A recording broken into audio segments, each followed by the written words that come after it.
So to tonight's talk, I'm really pleased to be welcoming Dr. Simon Elliott to give what I know is going to be a really fascinating talk about a very little known period of Romano-British history. Certainly, maybe just my ignorance, but we learn certain things in school about the Romans, and this was one story that I'd never even heard a whisper of, yet it's a fascinating and exciting story.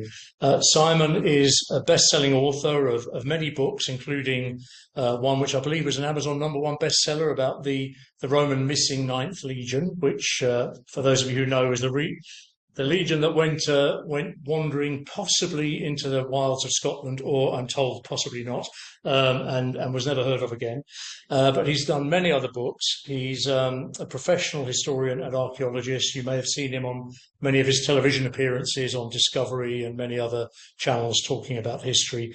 And I've read the book, his new book, which is about this Roman Britain's pirate king, a chap probably most of us haven't heard of before, but we will always remember after this talk, I know. I've read the book. It's absolutely fascinating, and as is the story of how Simon pieced together this narrative. Because, you know, with Julius Caesar, we all know what Julius Caesar did because he wrote it all down, so it's come down to us. And if this chap had bothered to write a diary like Caesar, we'd probably know just as much about him, but he didn't, which left a real detective job for Simon to do in putting this together. There is a local connection in there somewhere. I'll leave Simon to talk about that, but I shall now pass over to Simon and hope you all enjoy tonight's talk. Thank you, Simon. Ladies and gentlemen, thank you very much for inviting me to come and talk to me in this beautiful room in amazing Bath. So fantastic way to spend an evening talking about my passion, which is the Roman world. And in this case, Carausius, Roman Britain's pirate king. So the first thing is, will the technology work? No. Joe? Yes, it works. Technology works. So we'll start at the beginning there. This is Carausius. We know more about Carausius actually from archaeology than history, which is very unusual for great figures in the Roman world. Carausius actually was somebody who, in the Roman world, would have been very, very well known. He's a failed usurper, but for a period he's very successful, taking on, in particular, the great Diocletian, who was one of the greatest Roman emperors, in my opinion. So the Romans would have known him very well, but because he was a loser, ultimately, very little was written about him later in the Roman world, so he disappears from history. And he only comes back into the historical record probably in the 18th and 19th centuries in Britain, when as a figure who took on the might of Europe from Britain, he was culturally appropriated by Britain to be a figure which sits within the pantheon of British imperial history, which is what brought him to us today. And here he is. And as I said, we know more about him from the archaeological record than the written record. My deck's going to run for about 45 minutes. Most of them are pictures. So I'm going to talk to pictures. You'll be very relieved to hear, I hope. There are going to be one or two wordy slides if you'll bear with me, but most of this is me talking to pictures. So this is Carausius, Roman Britain's pirate king. The story of Carausius doesn't sit alone, actually. He's one of a number of key figures in this story. So the period of history is the later 3rd century. Carausius usurped in AD 286. I'll go through the chronology later, but he usurped in AD 286. Which is just after the end of the crisis of the 3rd century, which again I'll reference. So this brings in some of the great figures actually of the Roman world. So we have Carausius, the usurper, another figure you probably never heard of, Electus, who's the usurper's usurper. Confusing, but there's a lot of structure in my presentation, so I hope you'll be able to follow it. And then you get the diarchy of Maximian and Diocletian, Maximian the Caesar in the west, Diocletian the Augustus in the east. You get Constantius Cloris, who is the nemesis of Carausius. Constantius Cloris is a very important man in Roman history because not only was he a very successful general in his own right, he defeated the Carausian revolt in Britain, came to Britain to defeat it in the 4th Roman invasion of Britain, but also he was the father of Constantine the Great, Constantine I.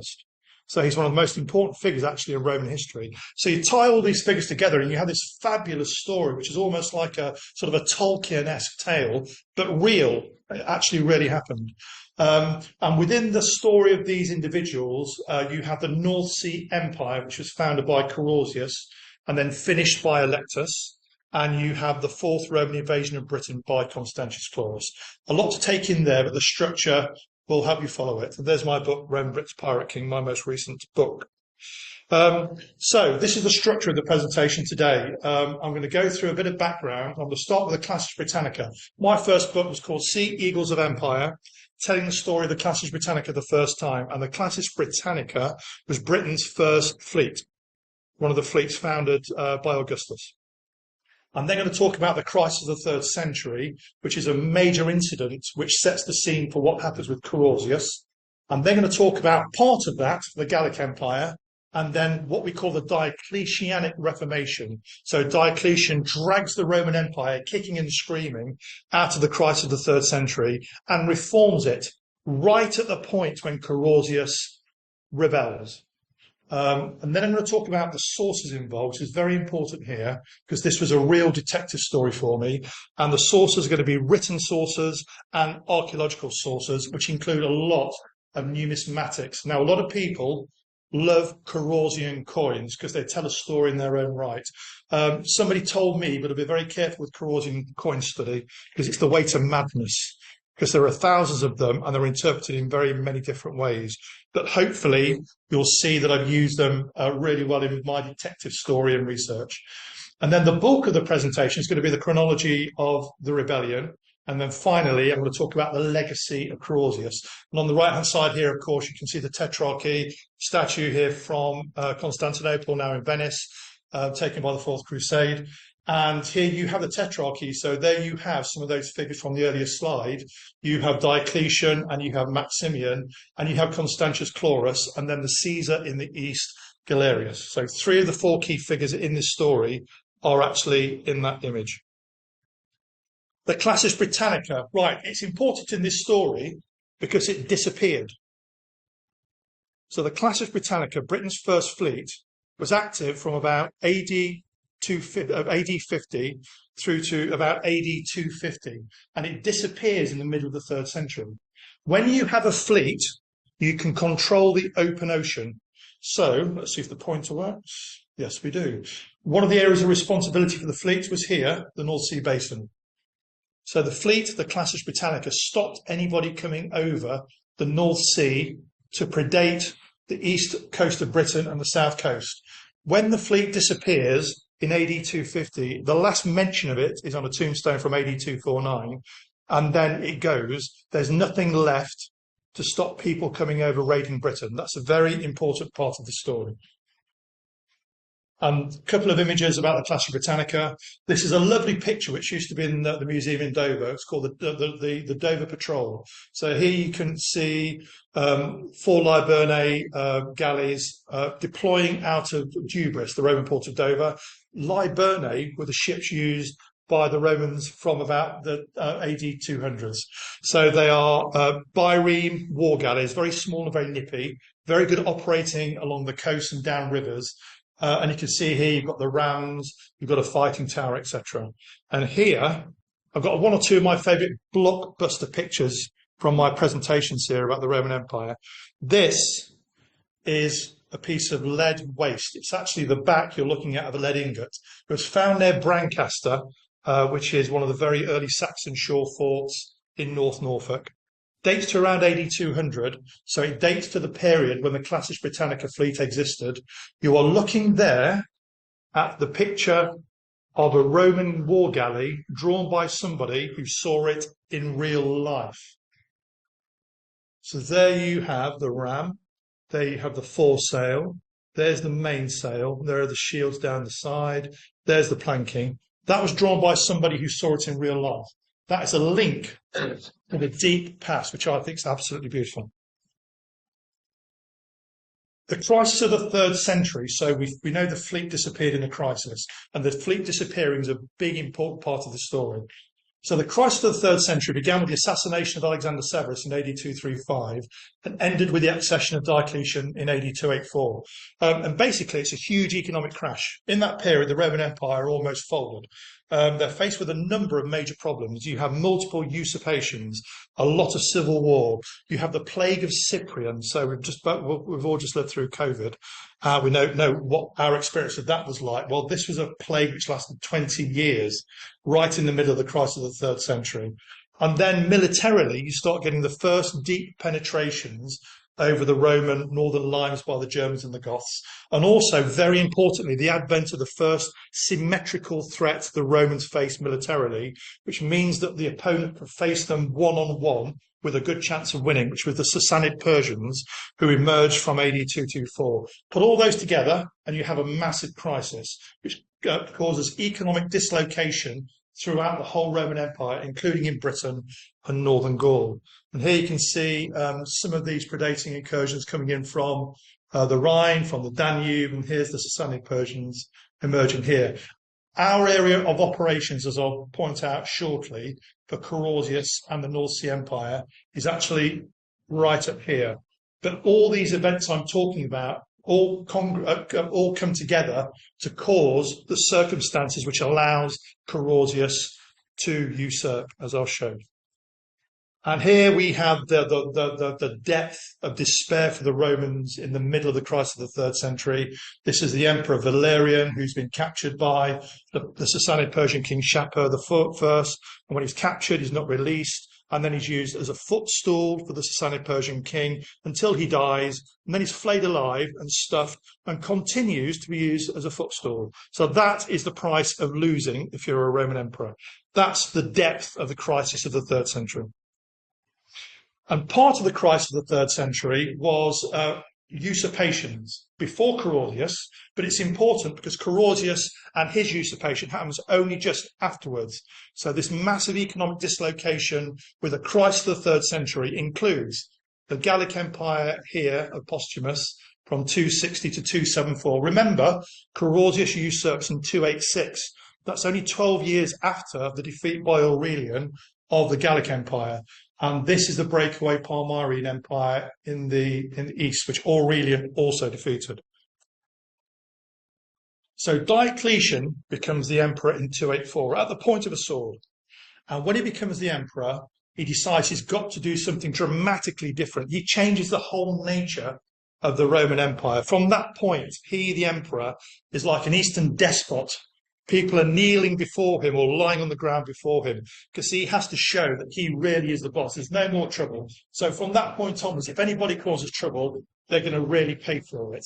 And he quickly realizes that as he's dragging the empire, kicking and screaming from this crisis, he can't do it alone. So in 284, he becomes the emperor. And in 285, he appoints in the west a junior co-emperor called Maximian. And Maximian is one of the key figures in the story. So Maximian bases himself in Milan, and Diocletian bases himself in Bithynia and Nicomedia here.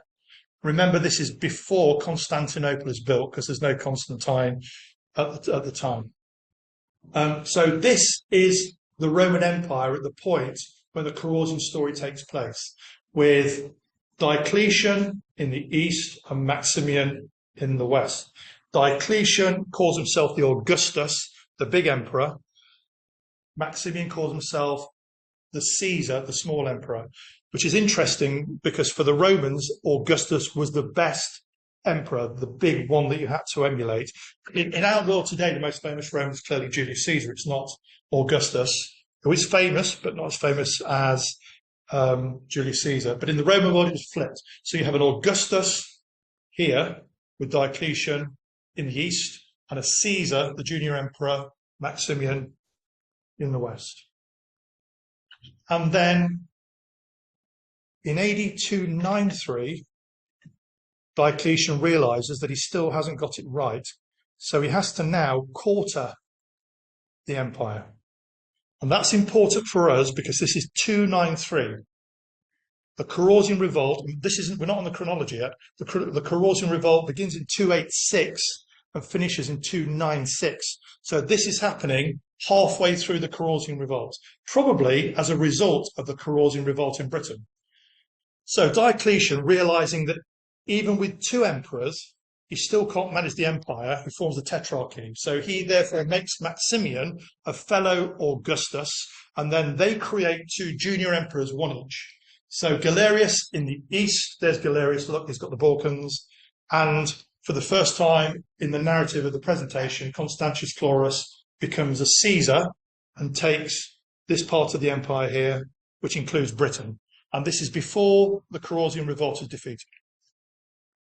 What does this mean for Britain at the time? When the Carausian revolt began in 286, it was divided into two provinces, which it had been by Septimius Severus before he died in 211 in York. And you have Britannia Superior in the south with London as capital, Britannia Inferior in the north with York as the capital. Superior and inferior, by the way, just mean distance from Rome. They don't mean one's better than the other, it just means distance from Rome. By the time Diocletian's created the Tetrarchy in 293, he's already planning to completely change the administrative nature of the whole empire. So he does away with these provinces here, they're gone, and he creates much bigger units of organisation called dioceses. It's where we get the name for the church today, who, by the way, are run by a vicarius, which is where we get the word vicar today. And within the diocese, we have a diocese of Britain, for example. You have smaller, confusingly, but smaller provinces. So these are the later, smaller provinces in Britain. So this is all happening around the time of the Carausian revolt. And it may be the Carausian revolt which is making Diocletian think this way in the first place. Sources. Okay. So we're beyond the Principate phase of empire when we have the likes of Cassius Dio and Herodian and the Historia Augusta, etc. The Historia Augusta's last reference, I think, is Carus, just immediately before Diocletian becomes the emperor. So we're now relying for our primary sources, which is why archaeology is so important, by the way. We're relying for our primary sources on some of these later Latin chroniclers, principally Aurelius Victor, Eutropius, and Paulus Orosius. Also, to a lesser extent, some Greek chroniclers like Lactantius. The crucial thing here is that Carausius was a failed usurper who dragged Britain and Northern Gaul out of the empire for 10 years, but he was a failed usurper. So all of these sources are highly negative about him, which is completely juxtaposed to the archaeological record, as we will see, because some of the coins that Carausius minted, I'll give you a clue. Carausius founded Roman Britain's very first mint. It was Carausius that founded Britain's first mint. Some of these coins were some of the best coins ever produced. So there's a complete juxtaposition between the way that Carausius was presenting himself. To your point, by the way, Joe, about Caesar being a great PR man, Carausius was an amazing PR man as well. For him, it was through his coins. But all the written history, our records, is very negative about him. So he's only mentioned by name 2 or 3 times here. They use quite unpleasant names about him. This is where we start getting the name pirate, for example. One of the things I found at the very beginning of my research, though, was that when most people write about Carausius, they don't tend to consider that there are some written sources which are more difficult to get hold of, which are these Panagiyrix. Panegyric is a hagiography, so it's me standing up and spending 5 hours in a basilica with the emperor there telling him how wonderful he is. You sitting there can't leave until I've finished after 5 hours. And every 2 minutes you're standing up applauding. Literally every 2 minutes. So that's a panegyric. It's a hagiography for an emperor. And there are 4 specific ones which reference the Carausian revolt, and they're really insightful and interesting. And in the chronology, I'm going to go through some of the key quotes. So one is from 289, delivered in Trier to Maximian. One's in 291, again in Trier, delivered to Maximian. Remember, Carausian revolt, 286 to 296. One's in 297 to Constantius Cloris in Trier to say well done for defeating the Carausian revolt in 286. And the final one's from 311, delivered to Constantine. Notice they're all in Trier, by the way. Constantine, again, saying your father's amazing because he defeated Carausius. What I find wonderful, one of the great things about doing my job as a historian, I guide lecture for various companies across the Mediterranean in Europe. So I go to a lot of these places. What's amazing here is all 4 of those panegyrics were delivered in the same place there. So that's the Basilica of Constantine in Trier. You can go there, stand inside, and be in the place where those panegyrics were delivered. And then we come to archaeology, two types, numismatics, coins, and other kinds of archaeology. I'll reference them specifically in the presentation, but here we have a coin of Carausius, the usurper. Here we have a coin of Electus, the usurper's usurper. A clue if you don't know the story, Electus assassinates Carausius. And here we have, this is an amazing picture from one of my mates, Andy Singleton, which is taken at one of my favourite places in Rome and Britain, actually. Probably my second favourite place in Rome and Britain, having been to Bath, which is Richborough Saxon Shore Fort, which is amazing because it's a time machine, Richborough Saxon Shore Fort on the East Kent coast, because you have invasion ditches from the Claudian invasion in AD 43 all the way through to this very late Saxon Shore Fort here. You will see in my presentation, I'm going to argue that some of the later Saxon Shore forts were built by Carausius and Electus, not to keep the bad guys out, the barbarians, but to keep the Romans out. But I'll come to that in the presentation. So, chronology. We're on to the story. So you've had a few tips. This is going to be very structured. It's going to be a timeline. So we'll start off with who was Maximian. So Maximian. So Diocletian becomes the emperor in 284. In 285, he appoints his good friend and fellow Illyrian, born legate general, Maximianus, who then calls himself Maximian, to be his junior partner, his Caesar. So Maximian is 5 years younger, born 250 in Serbia, and his family were apparently shopkeepers. You've got to be very careful here, because a lot of the histories of these individuals is written at the time or after Constantine. So a lot of it's hagiography in proper histories about Constantine. So they diminish the resources, the wealth of the families of all these individuals. So if they're saved as a shopkeeper, they may well have been senators. We don't know. But we'll go with shopkeeper. So he grows up on the Danubian front line at the height of the crisis of the 3rd century. This is when the Germans and the Goths are raiding all the time. So he has a tough upbringing, a really tough upbringing, and chooses a career in the army over retail. Turns out to be really good at the job. A lot of these individuals, by the way, are highly successful. Carausius, very successful general. Maximian, successful general. Diocletian, successful general. Constantius Cloris, successful general. You have a group of these emperors here all at the same time who are absolutely on their A game. It's probably the best grouping of Roman generals you'll get at any one time in Roman history, which is a shame that they weren't around in the 5th century, because then the empire in the west may not have fallen. But sadly, they were all around at the same time at the end of the 3rd century. Maximian serves with Diocletian under Aurelian and Probus. He's married to Eutropia, who was Syrian, with whom he had 2 children. One is the later emperor Maxentius. Maxentius is important. He's the emperor that Constantine I defeats at the Battle of Milvian Bridge in AD 312, which gives him control of the entire west. Maximian is present when Diocletian is proclaimed the emperor. Now, together, when you put them together, they're very interesting actually as co-emperors, because Diocletian is the more skilled communicator, but Maximian is apparently, although he's a very good general, blunt to the point of rudeness, but a man who could get things done. So I like to style these as bad cop, right? And that's exactly what the Roman Empire needed at the end of the crisis of the 3rd century, which almost collapsed the whole empire. So you need this bad cop team. And what's the thing that irritates them the most when they are at the point of bringing the empire out of the crisis of the 3rd century? The Carausian revolt, as we'll see. So we know that Diocletian controlled the Eastern Empire and Maximian controlled the Western Empire. And Maximian's very successful initially campaigning for Diocletian, fighting the Franks. When you hear the word Franks in the story, or Saxons, just assume that they're Germans of some kind. You tend to find that the Roman historians, the Latin historians, are quite lazy, and they use Franks or Saxons. They could be Germans of any kind.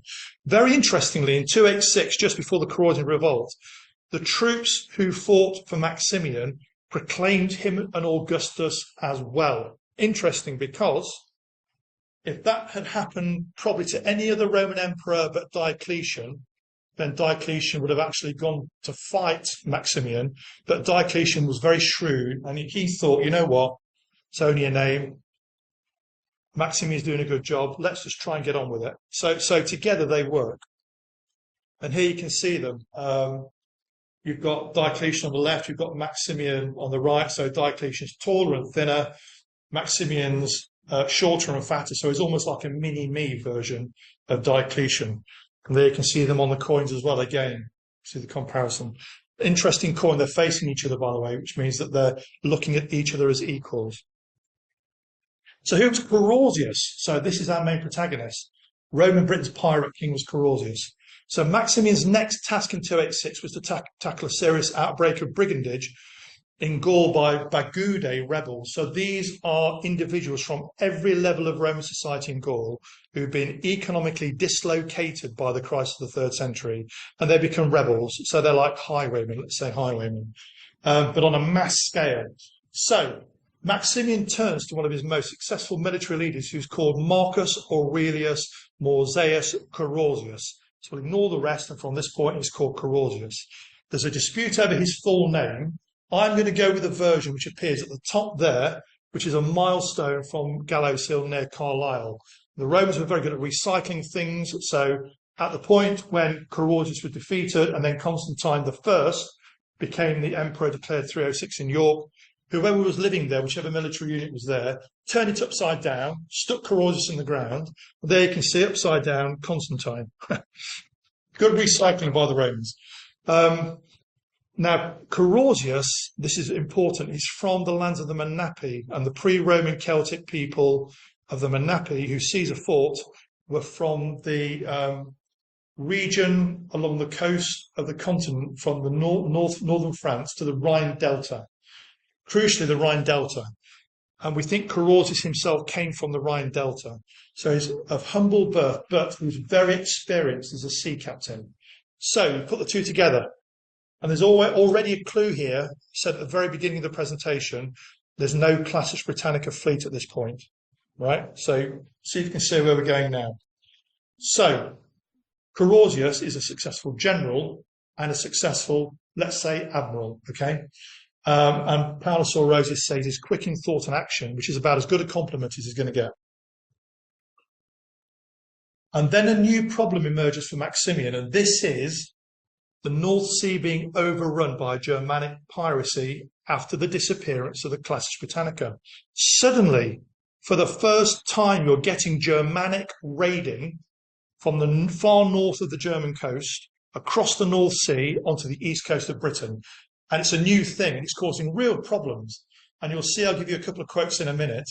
The primary sources are actually saying this is a real problem. So what does Maximian do? He turns to his go-to guy, his troubleshooter, the guy who's a good general, the guy who's a good admiral, the guy who can sail a boat. This is Carausius.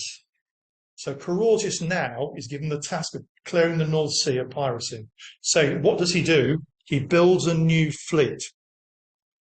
This is the first of 3 brand new fleets built in a 7-year period, by the way, which is intriguing. Why did the Romans not rebuild the Classis Britannica after it had been lost for whatever reason?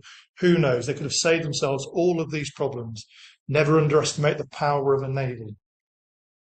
Says a fan of naval history. So Carausius builds a new fleet. What did it comprise of? Well, let's firstly have a look at how he's described at this point by the primary sources. This is Aurelius Victor, says, Carausius, having proved himself a successful military leader fighting in Gaul and Maximian, and because he was also thought to be an experienced sailor, given he'd earlier earned his living this way as a young man, Maximian commissioned him to put together a fleet and fight off the Germans who were infesting the seas. Infesting the seas. Eutropius, he had been commissioned at Boulogne, which, by the way, the headquarters of the Classis Britannica. So the headquarters of the first British fleet was in France. The headquarters of the second British fleet, that of Carausius, was in France. He had been commissioned at Boulogne to bring peace to the seas infested by Franks and Saxons. Aurelius, who was put in charge of the defence of the coast of the ocean, which were infested, same word again, by the Franks and the Saxons. There's a warship I put together myself. It's a 1960s kit from an American manufacturer called Aurora. Bought it for $5 on eBay. Made it up, and actually it's not bad, is it? You can see there all the key components, the main type of warship that Carausius would have built, the Liburne, Byron War Galley, 2 banks of oars, ram. There's a ballista on the front. That's from my wargaming soldiers, by the way. There's a fighting tower on the back. But also, if you go to the ancient naval museum in Mainz in Germany, which is astonishing if you get a chance to go, here is one of their cutters, which is a riverine cutter for use on the Rhine. But the fleet which Carausius would have built, bearing in mind, he's not only controlling the North Sea, but he's also predating the Germans themselves in their own homelands in the far north of Germany, would have included cutters and skiffs so they can get inland. And then if they wanted to land some troops that have used merchant vessels like this is a Romano-Celtic vessel called the Blackfriars One ship, which was found sunk beneath the northern bridge pier of Blackfriars Bridge in London. Who were the Saxons and the Franks who were infesting the seas? This is a beautiful quote. It's from Sidonius Apollinaris, dating from the later 5th century, but still relevant. What we're effectively talking about, I would argue here, by the way, with these Germans, the Franks and the Saxons, the proto-Vikings. They're coming from the same places the Vikings came from the far north of Germany, from Frisia, the Jutland Peninsula, southern Scandinavia. These aren't the Germans who know the Roman ways along the Rhine and the Danube. These are from the far north who don't know the German ways. And what's more, they're not interested in the Roman ways either. Let's see what Sidonius Apollinaris wrote a couple of hundred years later. For the Saxon is the most ferocious of all foes. He comes on you without warning. When you expect his attack, he makes away. Resistance only makes him to contempt. A rash opponent is soon down. If he pursues, he overtakes. If he flies himself, he is never caught. Shipwrecks to him are no terror, but only so much training. He is no mere acquaintance with the perils of his sea. He knows them as he knows himself. A storm puts his enemies off their guard, preventing his preparations from being seen. The chance of taking the foe by surprise makes him gladly face every hazard of rough waters and broken rocks. And moreover, when the Saxons are setting sail from the continent and are about to drag their firm hoarding anchors from an enemy's shore, eastern Britain, in our case, it is their usage, thus homeward bound, to abandon every 10th captain to the slow agony of a watery end, casting lots with perfect equity amongst the doomed crowd in execution of this iniquitous sentence of death. These aren't nice guys, as far as the Romans are concerned. So this is a real deal. We're getting this, and we're getting the word infested. The North Sea is infested. So Carausius is tasked with clearing this up for Maximian. Remember, by the way, that to the Romans, the North Sea and the English Channel isn't the military barrier it is to us today through 200 or 300 years of military history, Napoleonic Wars, First and Second World War. It's the point of connectivity which links us here in Bath, the Roman Empire, with the continent, all one place. And without controlling that point of access across the North Sea or the English Channel, we're not part of the Roman Empire. So this is a big deal. If they don't deal with this, then they're abandoning Britain. 120 years, 130 years before the Romans officially left. So it's a big deal. Here we can see a nice image of what some of these Frankish and Saxon Germanic ships may have looked like. Ignore the sails. There's no evidence they used sails. They were probably rowing. And some of the experts in maritime ancient history that I talk to now think it's perfectly feasible that instead of just following the continental coast down to the closest crossing point from France, they'd have been able to row in decent weather conditions straight across the North Sea, to go straight to the east coast, the Yorkshire coast, or into East Anglia. But the boats broadly probably look something like that. So think of this as proto-Viking technology. I should add, by the way, that any of these assertions I'm making, they're all backed up in the book by all the data. So if you do want to dig into it, it is all in the book. So the new admiral establishes his headquarters in the old Classic Britannica centre of operations in Boulogne, and he's very successful, but he's too successful. Now remember, Maximian is in Milan, and Carausius is in Boulogne and probably London. I estimate it probably takes, with a fair wind going by sea, river and land on the main imperial trunk roads, about 30 days to get word from London to Rome. So let's say 25, 26 days to get a message to Milan. So there's a huge difference. It's not like me getting my phone out and then sending a message to my son. He's in Catterick, by the way, near Hadrian's Wall at the moment. And he knows instantly, talking 26 days turnaround time. So what I think happened was this. I think some people in the imperial court of Milan didn't like Carausius, upstart, not from Italy. It's actually from the far north, far north of the empire. Nobody batting for him in the imperial court. Probably doing better than expected. Probably putting to shame some of the actual leading generals who Maximian could have appointed. Whispers go into Maximian's ear. Carausius is appropriating all the loot that he's actually capturing. In fact, actually, what we think is happening, Emperor, is maybe he's in cahoots with the Franks and the Saxons, the Germans, but perhaps they're all in it together, and he's lining his pockets and they're lining their pockets. And then there's a massive overreaction because Maximian decides that he's going to have Carausius assassinated. So he sends assassins on the road to assassinate Carausius. So something in the historical record is missing here, but certainly what happens is Maximian is convinced that Carausius needs to be assassinated, executed. But Carausius is a clever chap. He's got his own spy networks in place. The northwest of Europe's his base. Everyone supports him there. He receives word this is happening. So he's got two choices. He can either submit or usurp, and he usurps. So he creates the North Sea Empire, and his initial North Sea Empire usurping. Remember, this is only a couple of years after Diocletian's become the emperor. It's only a couple of years after we say today as historians that the crisis of the 3rd century has ended. It's only 12 years after the last usurpation in Britain with the Gallic Empire. So it's a big deal, actually. Can you imagine how irritated the nobility of Britain would have been, faced yet again with another choice? Do I go with the usurper? Do I go with the emperor? You tend to go with the person who's closest with the sword. So they tended to go for the usurper. And Carausius certainly is very successful, and his area of usurpation is Britain and northwestern Gaul. Let's see how the narrative changes now in the primary sources. So he's been slightly bigged up earlier on as being this naval commander, but suddenly, Aurelius Victor, Carausius is puffed up by his appointments, even though he killed many of the barbarians. Carausius did not pay all the booty into the treasury. He was afraid of Maximian, therefore, who ordered his execution. And so he usurped the imperial power and seized Britain. Eutropius, he had often captured many barbarians, but had not returned all the booty to the provincials or sent it to the emperors, Maximian and Diocletian. The suspicion had arisen that he allowed the barbarians in on purpose to catch them as they passed with their booty, and thus to enrich himself. And when Maximian ordered his execution, he usurped the purple and seized the British provinces and Northern Gaul, by the way. So it's suddenly turning very negative.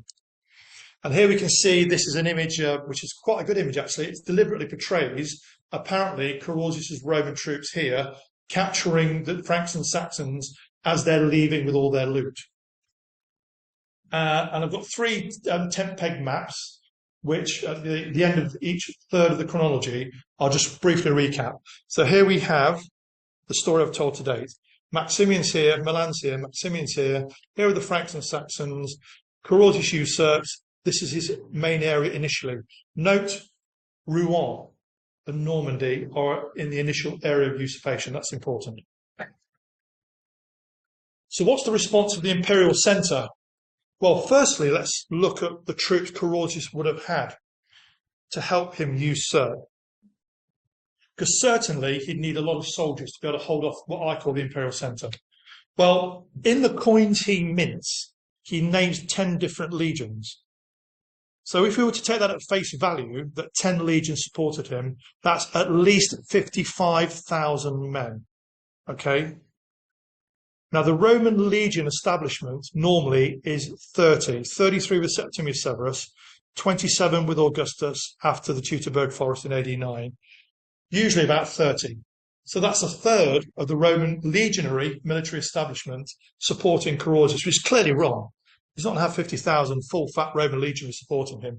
And the clues where some of these are. So, for example, Legio II Parthica, well, that's Albanum, which is basically Rome. So he's not going to have a legion near Rome supporting him, is he? Because that's behind Maximian in Milan.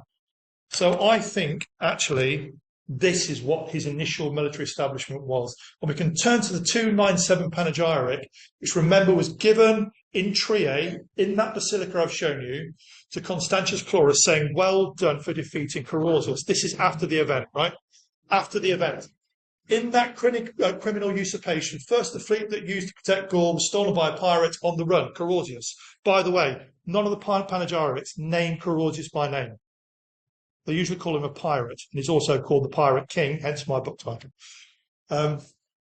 Was stolen by a pirate on the run. Then many ships were built in our style, that's his fleet. A Roman legion was seized, I'll come to that. Several units of non-Roman soldiers were secured, I'll come to that. Gallic merchants were recruited, I'll come to that. And considerable forces of barbarians were seduced by the loot of the very provinces. I'll come to that now.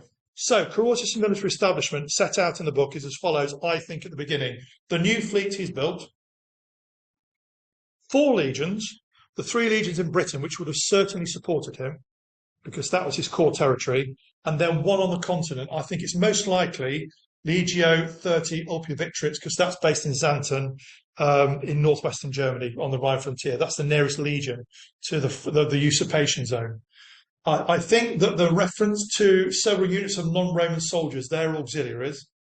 And then I think the Gallic merchants and naval irregulars, and I think the considerable forces of barbarians, I think they're what we call foederates, who are groups of native warriors recruited in their own units to fight alongside Roman regulars, initially at this stage under Roman officers. So it's not 55,000 legionaries, but it's still a substantial force. So this is a force to be reckoned with. And this is to give you an impression of what one of these fortified harbours, which would have supported the fleet he built, would have looked like. This is a great image, actually, from Caerleon in southeast Wales. So those of you who know the lovely amphitheatre, well, that's it. And then this was found about 10 years ago, which is the harbour warehouses. And here you can see the Liburnae, the cutters and skiffs, and the Romano-Celtic transports. So we're still on the response to the Imperial Centre. So initially, Carausius was very successful. He mounts a major public relations campaign with his coinage, which I've mentioned, which is very high quality and includes references to key classical themes, including Virgil. So he's trying to say, I'm the saviour of the Roman Empire in this part of the world.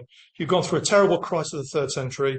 You've got this bloke called Diocletian and his mate Maximian, bad cop and bad cop, sees the thrown at the point of the sword. They claim they're going to save you. They're not. I'm going to take you back to the great days in the past. Sounds like some of our politicians today. I'll take you back to the great days in the past. I'll mint wonderful coins, high precious metal content, references of the fantastic Roman past. He also then creates his first mint, which is in Rouen, but it's a temporary mint. Now, this is important. Maximian, with Diocletian over his shoulder, can't lose face here. It's just after the end of the crisis of the 3rd century. So the empire is just coming back to life. So he can't lose face here, so he's got to take this on straight away. So he mounts a land campaign, which is initially very successful, and he pushes Carausius out of Rouen.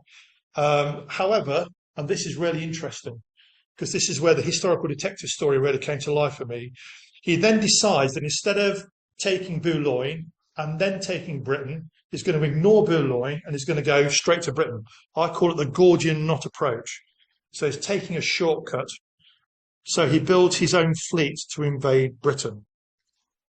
What happens to his fleet? Let's go to the Panagiyrix from 289, 3 years after the usurpation. So this is before the fleet sets sail, but after the recapture of Rouen. The Panagiyrix says, it is through your good fortune, through your felicity, Emperor, that your soldiers have already reached the ocean in victory. So they've captured Rouen.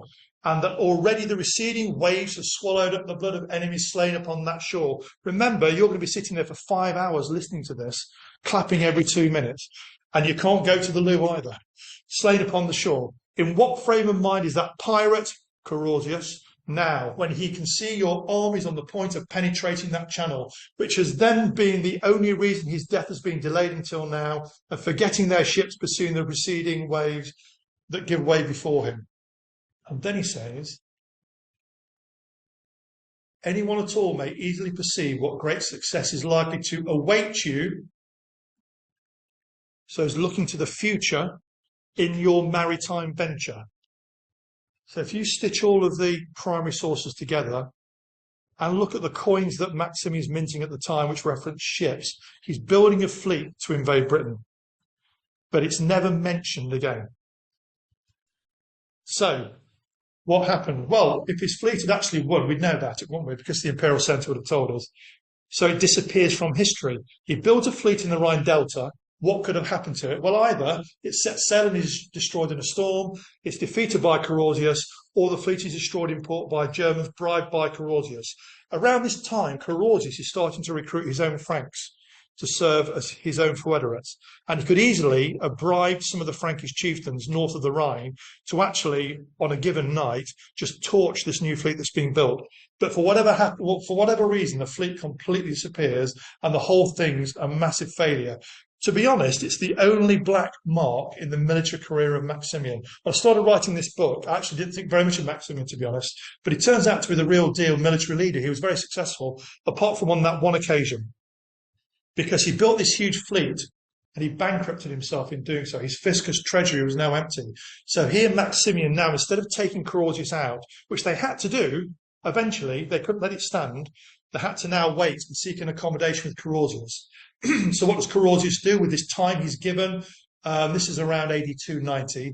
Carausius begins to refortify Boulogne, relocates himself to London, where a major public building programme begins. This is the last major public building programme in Roman Britain, including refortifying London with its river wall and bastions, and the southeast coast, where he initiates the building of the later Saxon shore forts.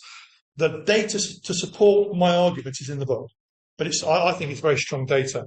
And then he also establishes, crucially, as I mentioned, Britain's first mint, and then also a second mint as well. So he's now based himself in what he thinks is his safe bastion. Here's some of the data. Oh, it's the Frome hoard there, Joe.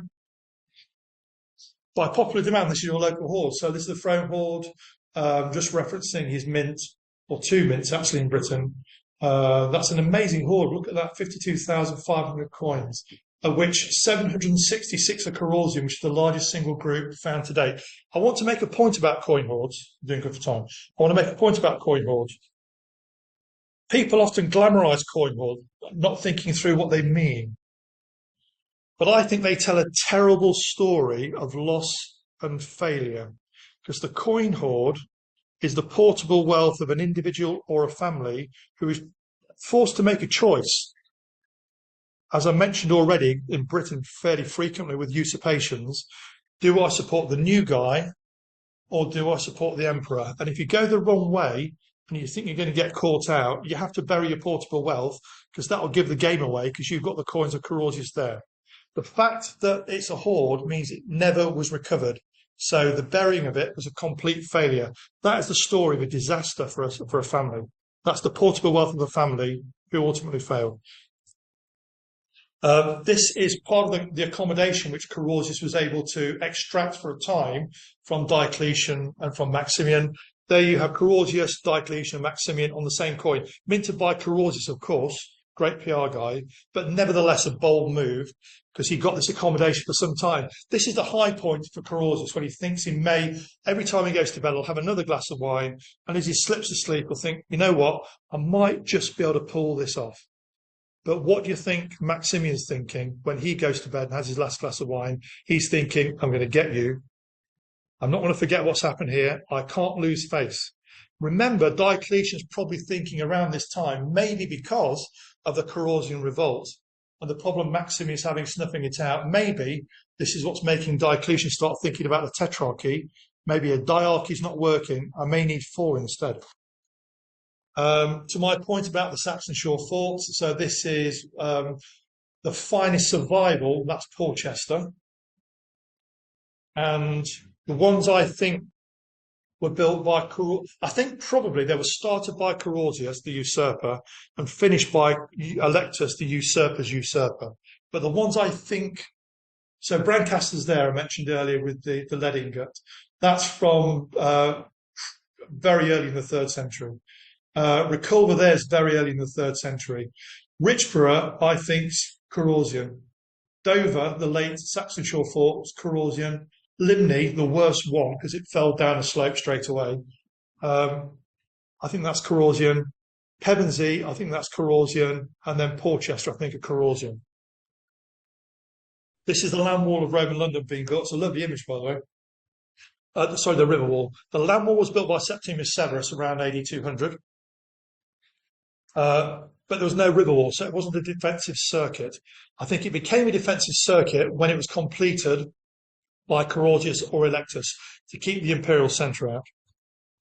And also as part of their public building programme, they built the last great public building complex in Roman London, which is at Peter's Hill, which is just immediately south of St Paul's Cathedral as you walk towards the Wobbly Bridge. Now, the location there is interesting because the governor's palace, where the likes of Pertinax stayed in the 180s, the main governor's palace for the majority of the Principate Empire was probably, I think, I do tours of Roman London for a travel company, was beneath Cannon Street Railway Station. But this is further to the west, so it's further away than any military activity if anybody's coming down the Thames estuary. So I think they've deliberately moved it to make it safer and more defendable. And again, that's the second of the thirds of my chronology finished. So let's recap. So Maximian's mounted a land offensive and recaptured Rouen, and then he's tried his Gordian knot and it's completely failed, and he's now bankrupt. Enter Constantius Cloris, one of the great figures of Roman history, one of the great figures of British history, died in York, just like Septimius Severus. Not a good place for a Roman emperor to go.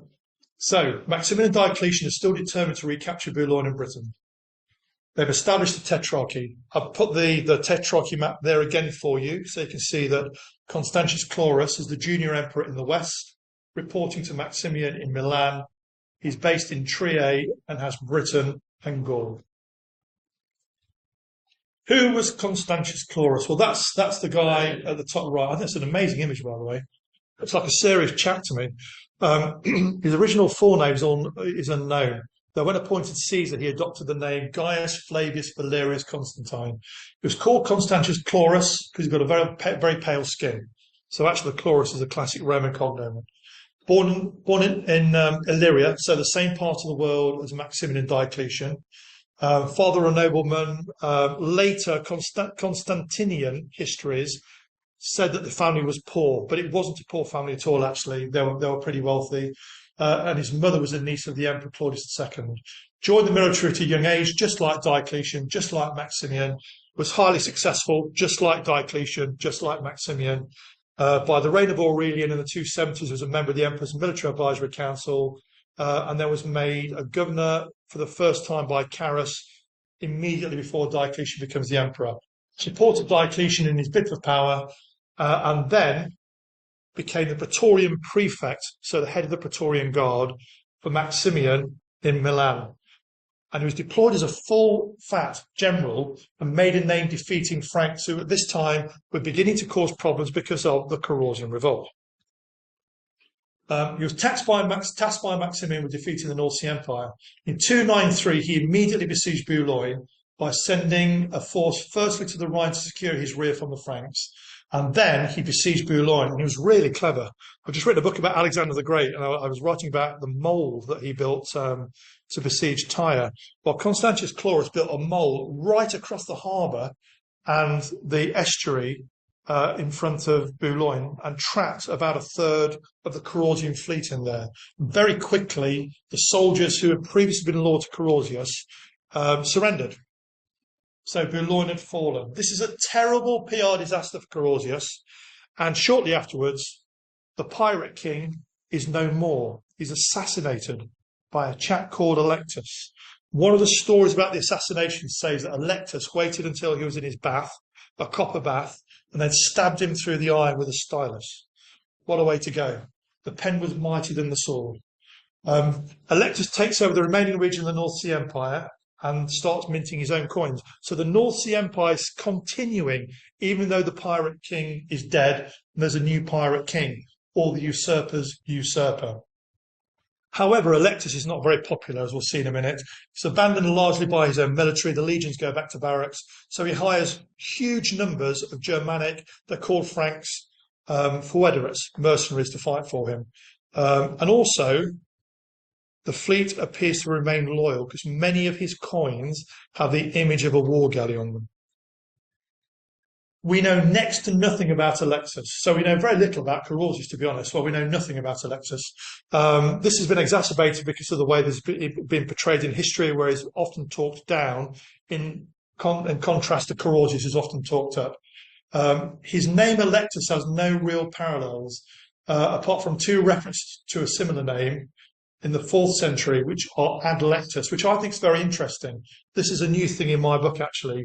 There's a process in this period in the Roman Empire called adlection, where you get somebody who's not a senator, who's adlected into the Senate, so an equestrian who's bumped up, because it's useful to have an additional senator. So I wonder, actually, if Allectus is a nickname which has come through to us today, reflecting the way in which he's been promoted by Carausius. The reality is that we'll never know, but what we do know is this. Allectus, the bad guy, the guy in a pantomime who everybody would boo when he came on, is now in charge of the North Sea Empire's endgame. So let's have someone look at some images here. So this is Richborough Saxon Shore Fort. Intriguingly, the most recent analysis appears to show you have two phases here of North Sea revolt, Gordian and Electron fortification. This quadriform base here is for the monumental arch built by Domitian after Agricola had claimed to have conquered the far north, which would have been about AD 290, 295. The theory now is that Carausius, in the first phase of fortification to keep Maximian out, turned it into a watchtower and built the triple ditch. And remember, all this is the Vicar's town, the huge town here, actually, in Richborough, which I think then Allectus knocked down to build the later Saxon Shore Fort. Each of these walls is built from recycled stone in a different way from each other. Most of the towers are also built in a different way. So it looks like 2 or 3 different military units are building something very quickly because of an emergency, and I think that's Allectus after he's killed Carausius. There's a really great example, of course, that's Porchester. So Allectus is now completing the refortification for the southeast.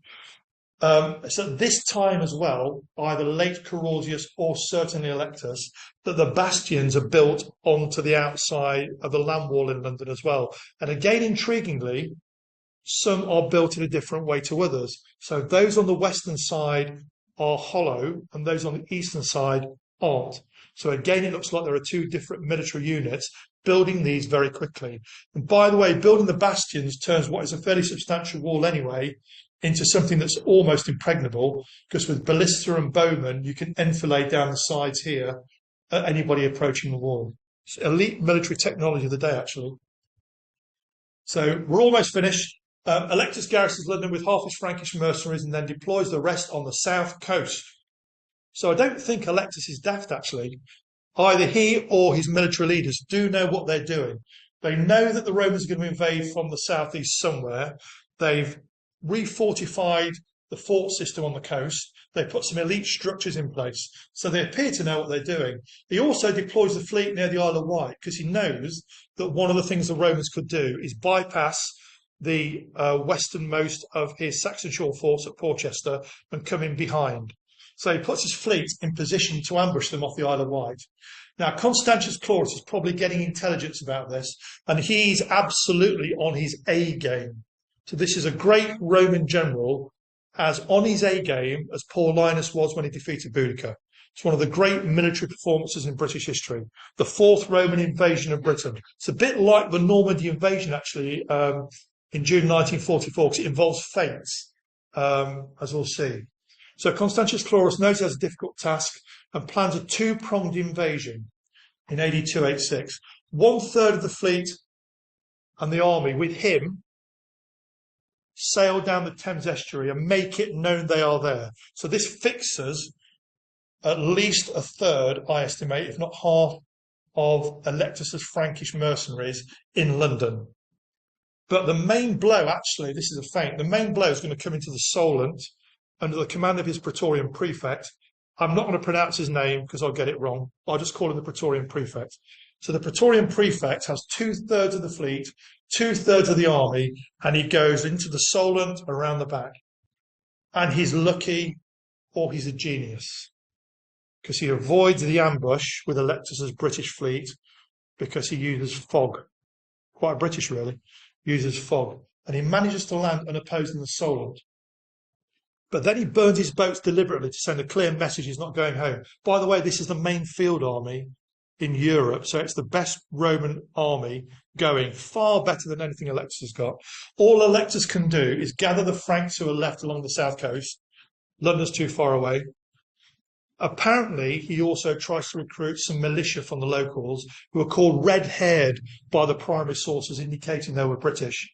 And there is a meeting engagement somewhere near Silchester, I think, and Allectus is defeated horrendously. He dies, his body is found, he's beheaded, any troops with him are killed, so it's a complete failure. But there's one last sting in the tail. We've still got the Franks in London, haven't we? And they get word that Allectus is dead and they're not going to get paid. So what they're going to do? They're going to loot the place. Word reaches Constantius Cloris, and you can almost hear the Byrene Moor start going, quick, quick. Imagine, doom, doom, doom, doom, ramming speed, straight to London. And he arrives, we are told, just in time to save the Londoners. And he becomes one of the great heroes of Roman Britain because he saves the capital from being sacked. The North Sea Empire is over, recalcitrant Britain is returned to the empire. And that is my favourite image in the deck. It's one of my favourite pieces of archaeology data anywhere in the Roman Empire. This year I've been to Rome and Algeria twice. I've been to Rome. I've been to Spain. I've been to Cyprus, all over the place. And I still prefer that, because that is the Aeros Medallion, which was minted in 287 by Constantius Cloris in Trier, found in Aros nearby, but it's minted in Trier, to celebrate saving London. This is the victory medal. What can we see on the obverse face? Well, there's Constantius Cloris, obviously. So there's a great man on his charger, the pony sort of prancing towards London. Here is the fleet. There's your Liburne War Galley. By the way, look at the hats they're wearing. There's the Liburne War Galley. There's London. That means, by the way, that firstly, that's a Londoner. Also, look at the way in the hat they're wearing. It's interesting, isn't it? That's a prostrate Londoner saying, thank you, Saviour. But the key thing here is this. What's that in the background? The walls and the towers.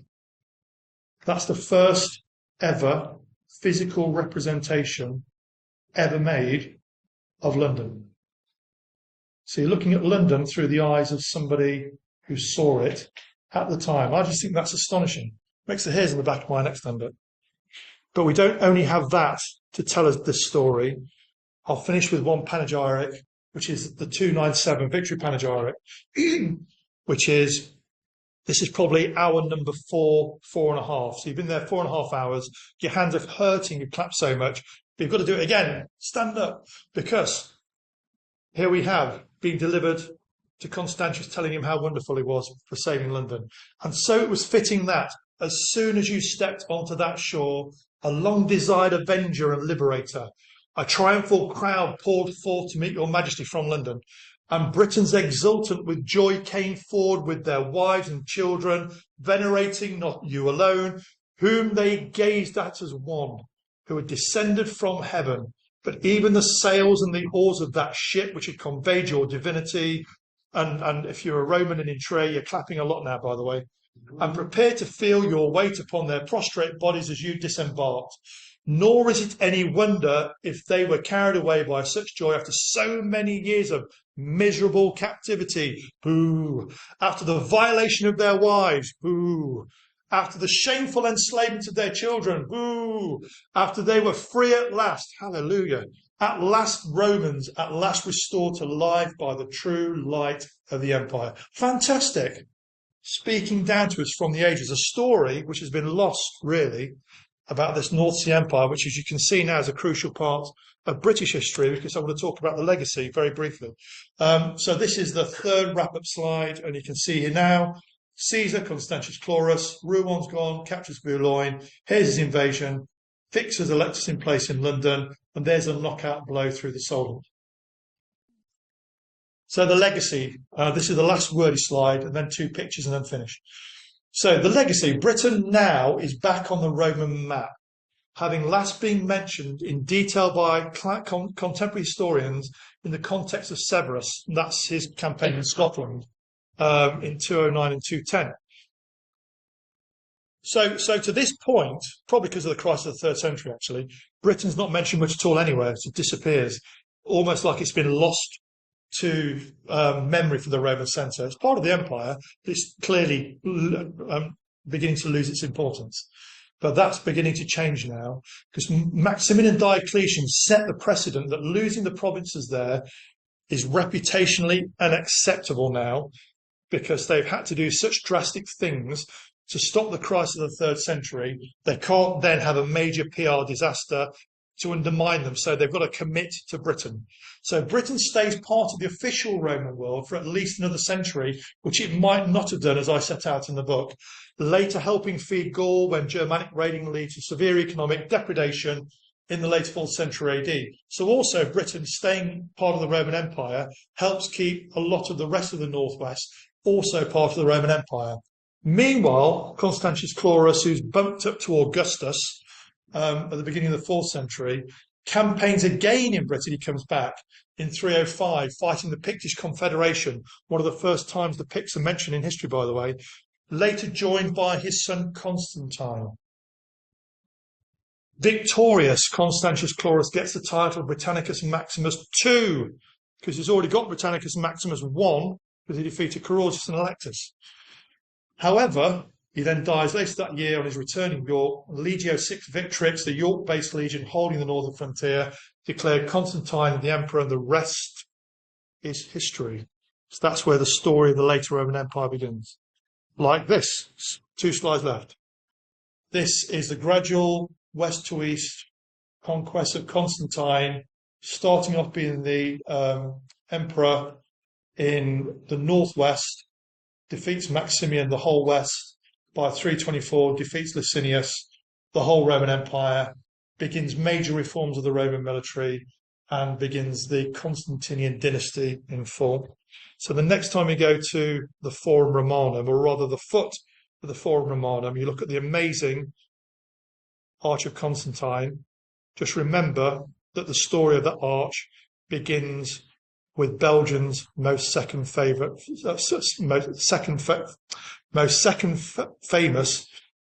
celebrity. The first one is, of course, Hercule Poirot, but the second one is Carausius. There you go. That's my presentation. If anybody, before we finish, two seconds. If anybody wants to watch any of my work on TV, you can see me on History Hit, Channel 4, Channel 5. That's me on the Great British Dig. Guide lecture for Dante Travels. There are some of my books. If anybody wants to contact me about anything Roman, I'm very happy to engage. All my contact details are there. And I post up nearly all of my research for free, including all of my photographs, travelling the Roman world, for free for you to use if you want to, on Facebook and Twitter. Joe, thanks for having me. That's me finished.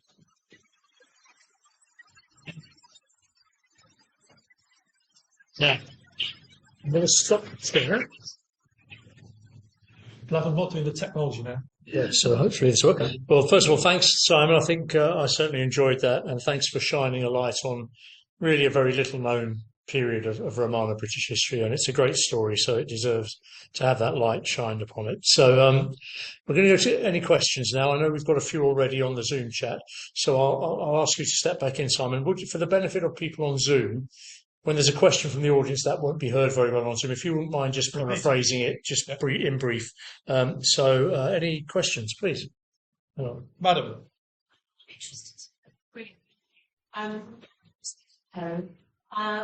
Form the down to a way. So Any question? Since 293 or whatever it was. Brilliant question. The collection that I use is called the 12. Repeat the question. Sorry. The question is, how have the Panagiyrix come down to us today? And the answer is, there's a collection called the 12 Panagiyrix. The first one is by Pliny the Younger, and the last one's from the 350s, but most of them are chunked up in this period that I'm talking about here. The Roman originals were lost, but we have copies which have been authenticated in the modern era as well as in the antiquarian era that date to the 14th century. Copied. The original volume is lost, but that group of 12 comes from a volume from the 14th century. Copied. Great question. How do we know what we know? I'm relying on people who are far cleverer than me who've said that they're accurate, but I believe them actually. Any other questions? Two. I'll take the lady first, and I'll take you, sir. Yeah. I'm not an expert on it because I'm not. It's found in Somerset, so it's a local hoard. But the key thing is, it's the largest ever hoard of coins found in Roman Britain. When? 2010.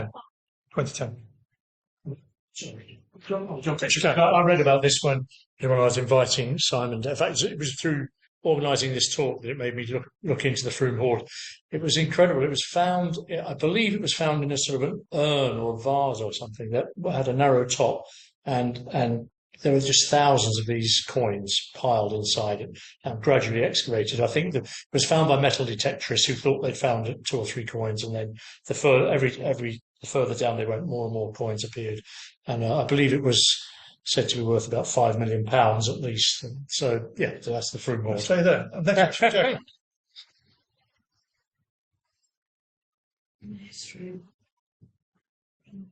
The key thing for us with Carausius is there are so many Carausian coins. So Carausian coins come from all over the place. And one of the theories, I mentioned there were 2 Carausian mints. So one is called the London Mint, and then there's a C Mint, or it may be the G Mint. There's a debate amongst numismatists about whether it's a C or a G. And again, remember my original point that way lies madness if you end up going down a rabbit hole about Carausian coins. Let's say it is a G. One theory is it was in Gloucester. So, sir, sorry. A silly question. Which one of these past holders actually did they eat? Would they cope with feeding themselves? It's a very good question. Very good question. The question is, how does the Roman army stay in the field, victualling itself? The answer is actually Roman legions were very good operating as homogeneous units. Actually, they're almost like Lego bricks, which could operate on their own or bolt together. Every legionary, for example, was a trained engineer, and within the legion, some of those trained engineers were also specialists at carpenters and that kind of thing. And they'd have had specialists actually in charge of the train to make sure that they were properly fed. The crucial thing, actually, when you're tracking a Roman army on campaign, assuming they can find a way to eat, because they either have the food with them or they take it from the surrounding territory, is water. If you have, say, 20,000 people in the field, then you're going to have to have a very, very good water source to actually keep them operating. Let's go back to Cassius Dio talking about and Tacitus talking about Boudica. If you have 250,000 people following Boudica, far too big a number clearly, but let's say a lot of people following Boudica in 60-61, they're going to be following a water source somewhere because they need water to keep them in the field. Great question. Question on the Zoom here. Yep. From Nigel, who says, the highwaymen roaming bands mentioned earlier, are they on a par with the samurai ronin being displaced professional soldiers? I think that's a good one. Displaced professional. It's a really great question, actually, to an extent, actually. But the phrase that we use is bagude. That's the phrase the Romans use, the Latin phrase. Basically, it means a huge number of people dislocated from normal society who could be unpaid soldiers. Remember, it's the crisis of the 3rd century, economic crash. They could be landowners who've lost everything. They've lost all their wealth. It could be the slaves who've run away from the landowners because they've not been paid, and everything in between, all the way from the top to the bottom, reflecting how dramatic the crisis of the 3rd century was. You get phases of Bagudae at a number of periods in Roman Europe.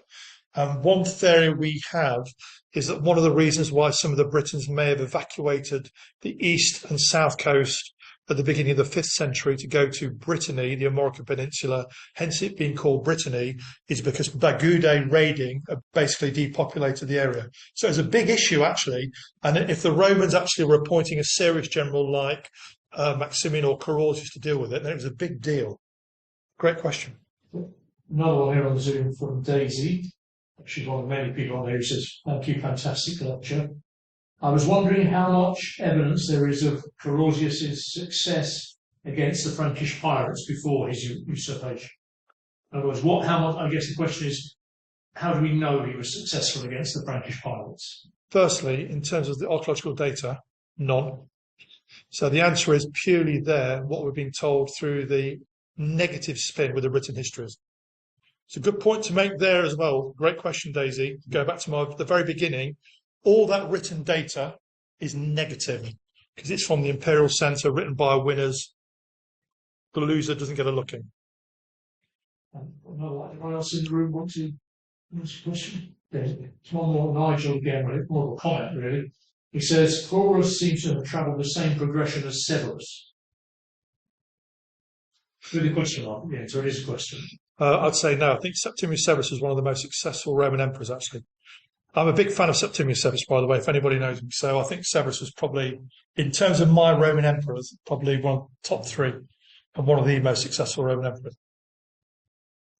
Right. Any last questions in the room before we wrap up? Who are the other 2? Oh, great question. You're putting me on the spot, aren't you? Yeah, right. So I've got to say Trajan, because he always reminds me of Henry V. So Trajan, Septimius Severus, and I like Diocletian, actually. A tough guy who did a very difficult job very, very well. Saved the Roman Empire. It's a good point well made. But that's another lecture. Cut to my lecture on Roman Algeria. There you go, Joe, another booking in. Fantastic. Well, look, thank you again, Simon. Let's give a last round of applause for Simon. Thanks.